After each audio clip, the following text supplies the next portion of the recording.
अस्सलाम वालेकुम फ्रेंड्स, उम्मीद है कि आप सब खैरियत से होंगे। तो आज आप लोगों को बताने वाले हैं काली मिर्च के 3 दानों से अपनी ज़िंदगी का सबसे मुश्किल मसला हल करें। खाने में लज्जत का इजाफा करने के साथ साथ ये मिर्च खाने की ख्वाहिश में भी इजाफा करती है। घर के बावर्ची खाने से बड़े बड़े होटल वाले खवाजा फरोश भी खानों की काली मिर्च का इस्तेमाल करते हैं। काली मिर्च जायका बढ़ाने समेत गजाइयों में अहम जुज़ की हैसियत से इस्तेमाल की जाती है। काली मिर्च तैयार किए जाने वाले खानों को अच्छा जायका तो देती है, इसके साथ साथ ये सेहत के लिए बेहद मुफीद होती है। काली मिर्च में सरतानी रसूलियों के खिलाफ मज़ाहमत पाई जाती है, जबकि ये इसके अलावा काली मिर्च जल्दी और बड़ी आंत के कैंसर का जिस्म में फैलाव रोकने में मामून समझी जाती है। काली मिर्च इंसानी मैदे में हाइड्रोक्लोरिक एसिड्स के अखराजात में इजाफा करती है, जिससे हाजमे का अमल बेहतर हो जाता है और ग़िज़ाई मुनासिब तरीके से हजम होने के बायस आप कभी भी कब्ज़ का शिकार नहीं होते।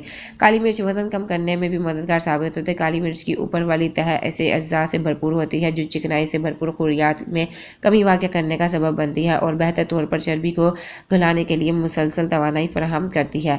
पिसी हुई काली मिर्च को रंग साफ करने वाली क्रीमों में मिलाकर इस्तेमाल करने से जल्द के मुर्दा हुलियात का खात्मा किया जा सकता है, जिससे जल्द साफ और चमकदार बन जाती है।